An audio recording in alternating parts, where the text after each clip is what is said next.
ka-kitties! Welcome back to another episode of Hello Kitty inspired DIY projects dito sa channel ko. So for today's video, gagawa tayo ng Hello Kitty inspired desk calendar. Ayan. So ito yung desk calendar ko noong 2019 at ito yung paggagayahan natin. Paggagayahan lang, hindi natin siya kokopyahin as is. Syempre gagawa tayo ng sarili nating version. At syempre bago natin i-start yung project, alam niyo na yung drill, meron tayong mga pa-shoutout. Gusto ko munang mag-shoutout dito sa mga sumusuporta dito sa channel ko at nagpapa-shoutout din sila guys dito sa channel ko. Number 1, si Joan_Kitty. Hello sis, thank you so much sa pagsuporta. Gusto ko ring mag-hi kay Kyla Tabula. Hello bebe. Actually, nag-request siya na gumawa daw ako ng mini Hello Kitty drawer out of cardboard boxes or mga shoe boxes, ganon. So, that would be our next project. So, stay put ka lang dyan. Ayun yung gagawin natin next project. At hopefully na supportahan nyo rin tong mga aspiring, shimmering YouTuber like me. So, hello kay Barcos Serie Vlogs. Ayan, please support his channel. Hello din kay Joms Vargas. Hi kuya. Hopefully na nanonood ka ngayon. Hello din kay Sis Aki V. At hello din kay Kuya Briggs Pangit. Yan. Siya yung nagsabi na ganyan lang yung sabihin ko kapag shoutout ko siya dito sa channel ko. Yung kanyang YouTube channel is High Class with a Z Entertainment. Yun lang guys, and let's start our project. Yung mga materials na gagamitin natin sa project na to guys, print out ng pinaka-kalendaryo ng 2020. Pwede nyo siyang i-print online, mas madali yon kasi makakapag-download naman kayo ng buong one-year calendar, or kung gusto nyo naman, pwede nyo rin naman siyang isulat mano-mano. Siyempre, kailangan rin natin ng print out ng mga month of the year. Ito, actually, ginawa ito ng pinsan ko kasi talentado yun sa pagle-lettering. So, pinagawa ko sa kanya. Kailangan rin natin ng mga colorful na construction paper. Bahala na kayo sa design na gusto nyo. Pero yung gagamitin ko ngayon guys, ito mga folder siya. Binili ko to parang sa dollar store, matagal na panahon na pero hindi ko siya nagamit. Tapos sakto dito sa project na to, ngayon ko siya i-utilize. Gagamit rin ako ng pale pink na construction paper. Gagamit rin tayo ng glitter glue at saka ng glue stick. Gagamit rin tayo ng dalawang klase ng gunting. Isang regular na gunting at saka yung may design na gunting. And once again, kung ano lang yung available na meron kayong gunting, yun na lang yung gamitin nyo guys. Kailangan rin natin ng 1-hole puncher, double-sided tape, cut out ng ulo ni Hello Kitty, tinanggalan ko siya ng whiskers, kulay pink na color pencil, gagamit rin tayo ng key rings. Mas ideal yung ganito guys, yung meron siyang, madali siyang buksan. Pero kung wala, pwede rin naman yung ganito, yung iniikot. Para naman sa pinaka-stand ng desk calendar natin, kakailanganin natin gumamit ng karton. Pwede rin namang shoebox kung meron kayo. So, yung una na dapat natin gawin, kukuhanin lang natin yung printout ng parang pinaka-calendar dates. Tapos, lalagyan natin siya ng Hello Kitty design guys, gamit yung ating cutout ng ulo ni Hello Kitty. So, ipi-place lang natin siya sa gitna, center as possible.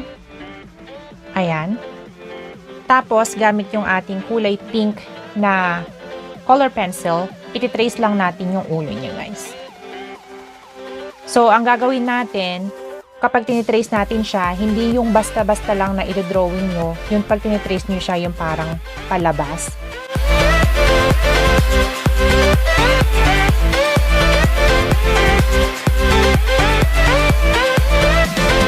Kapag natapos natin i-trace, ganito yung magiging itsura niya. Now, ang gagawin natin, gugupitin lang natin ito guys.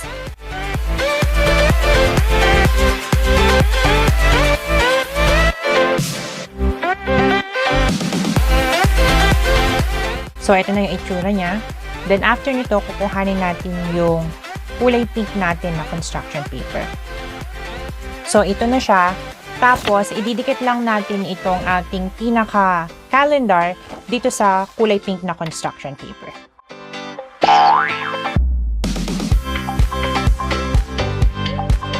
After natin siyang idikit guys, parang kuha lang kayo ng 1/4 or gupit lang kayo ng parang 1/4 inch na tulad nito pang border natin. Tapos lalagyan natin border yung 4 na side niya.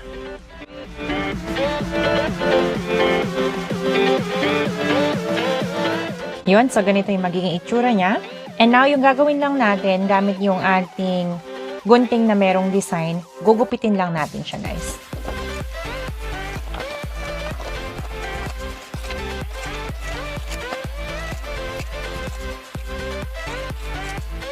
After natin siyang magupit, ganito na yung magiging itsura niya. And then, after nun, kukuhanin naman natin yung ating mga folder or yung mga construction paper natin na colorful or yung may mga design. So, ito yung kukuhanin ko na for January, ito yung gagamitin ko na kulay. So, bali, ang kailangan nyo lang naman kasi na folder, kung folder yung gagamitin nyo, is 4 na piraso. So, parang merong 12 months. So, parang alternate lang ang gagamitin ko. Pag-alternate ko yung 3 design na meron ako. So, ang gagawin natin dito, sa folder na to, hahatiin lang natin siya sa gitna. Tapos, ikakat lang natin tong uneven edges na meron siya. And then, after nun, ikakat ulit natin siya sa gitna. So, bali, gagawin lang natin, pag-aapatin lang natin yung isang folder. Kapag nagupit na natin yung folder sa 4, guys, ganito na yung magiging itsura niya. Now, ang next na gagawin natin, kukuhanin lang ulit natin yung ginawa natin kanina na calendar. Tapos, ilalagay natin siya rito. Sa pagdikit nito, guys, yung gagamitin natin is double-sided tape. Yung reason kung bakit double-sided tape yung gagamitin ko is para pwede rin natin siyang i-reuse for next year. Kasi, pag double-sided tape, pwede mo tong tanggalin at palitan. Tapos, meron ka pa rin ng border so hindi ka na uulit gumawa. Hindi naman natin kailangan ng masyadong maraming double-sided tape eh. Yung parang maliit lang.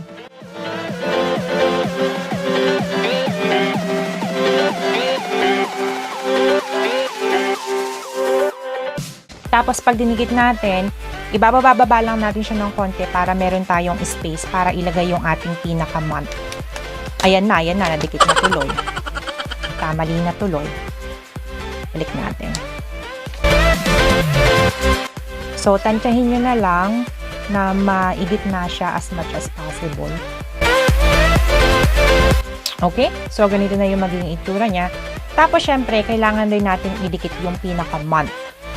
Kuhanin lang natin yung ating pinaka-months. Ano daw? So, yung wording natin ng mga months. Eto, medyo plain yung tingin ko sa kanya. Kaya, ang gagawin ko, lalagyan ko lang siya ng glitters. Ayan, ititrace ko siya ng glitters para mas bongga siya. Ayan na siya. Gugupitin ko lang to guys and then papakita ko sa inyo yung itsura. Ayan. So, kapag nagupit nga at saka natuyo na siya, ganito yung magiging itsura niya. And then after nun, ididikit lang natin siya dito syempre doon sa pinaka-calendar page na ginawa natin.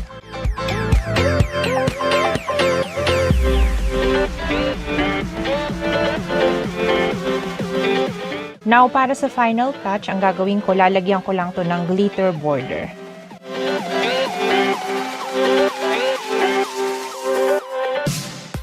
At eto na guys, yung pinaka-finished product ng ating calendar page. So, make sure na tuyong-tuyo ito guys. So, papatuyuin lang natin siya. At habang pinapatuyo natin yung mga pages na ginawa natin, gagawin naman natin yung pinaka-stand ng ating pinaka-desk calendar. Para naman dun sa stand, ayan, so kunin lang natin yung cardboard natin. At saka, kuha tayo ng isang page ng ating calendar page. Ano raw? So, ganito. Kukuha lang tayo ng isang piraso nun. Tapos, i-trace lang natin siya.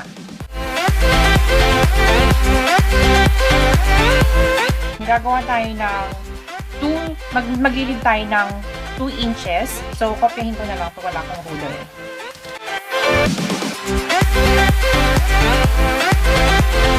Tapos, ang gagawin natin, susukatin ulit natin ito ng isa pang beses.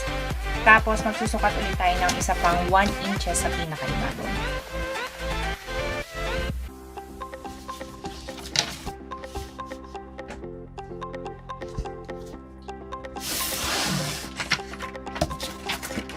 Siyempre, connect lang natin yung lines bago natin gupitin.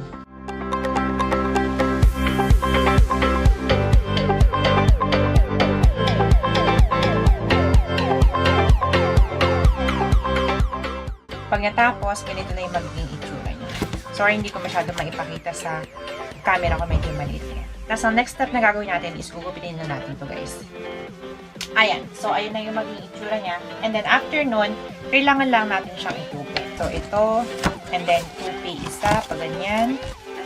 Yung kabilang side din, itupi natin. Ito, pwede pa naman natin yan. Ayan, o. Ilabas natin din. Tapos, yung sa pinakataas, para ilak. Tapos, yung isa, kailangan papasok. And then, parang ganyan yung itsura niya. So, tatayo siya. So, after natin siyang idikit, ganito na yung itsura niya, guys. Tapos, ang next natin na gagawin, syempre, ilalagay na natin yung mga pieces or yung mga pages ng ating kalendaryo dito sa pinaka-stand. So, kukuhanin lang natin siyang isa-isa. Meron na pala akong ginawang pinaka-front page ng ating kalendaryo. So, guys, kumuha lang ako ng pinaka-black na, ano bang tawag doon? Yung pinaka-pink, yung one color natin na construction paper. Tapos, ito, ginawa ko lang siya, pinin ko lang siya, kaya medyo masywangit. Tapos yan, nilagay ko lang, kinostomize ko lang siya, nilagay ko lang yung name ko, 2020 Hello Kitty Calendar. Sa front page, syempre, freestyle na lang din, kanya-kanya, customize, bahala kayo kung anong style yung gagawin nyo. Pero kung gusto nyo namang gayahin yung ginawa ko, ayan, ganito lang siya. Ayan, so kumuha lang ako nung isang page nung pinakakalendaryo ko, guys. And then, tapos ang gagawin ko, mamarkahan ko lang siya kung saan ko siya bubutasan. So, ang gagawin ko dito na lang sa pinakadulo nitong, dito sa may line na to, banda dito sa may taas.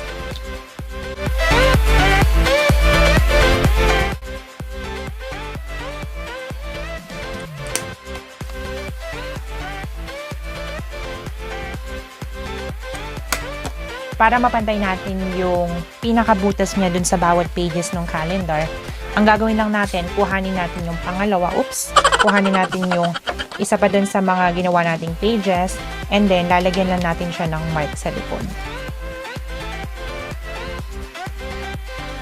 Yan, so bubutasan natin siya ng isa-isa, pati na rin yung ating pinaka holder or yung pinaka stand natin.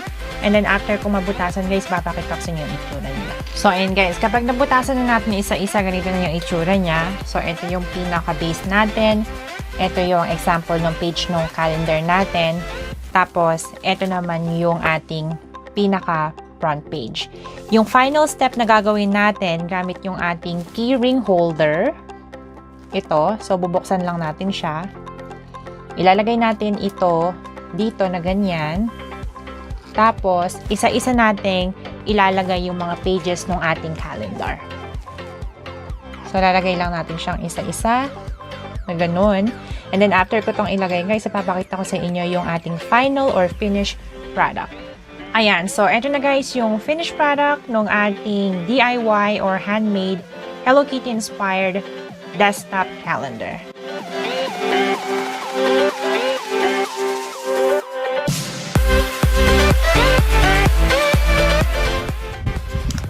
Ayun lang guys, hopefully nagustuhan niyo itong ginawa natin na Hello Kitty inspired desk calendar dito sa channel ko. Kung meron kayong mga DIY projects na gusto nyong subukan ko dito sa channel ko guys or gusto nyong gawin ko, please comment below dun sa mga recommendation nyo para alam ko at susubukan natin gawin yan for our next project. Kung first time mo nanonood dito sa channel ko, please don't forget to subscribe and like this video. Follow me sa aking mga social media account at Pinay Kami, at Facebook and at Instagram. At please paki-like na rin po ang aking official Facebook page. It's called the Pinay Kami Official. And ayun lang guys, thank you again sa panonood. Stay safe and I will see you on my next video. Bye!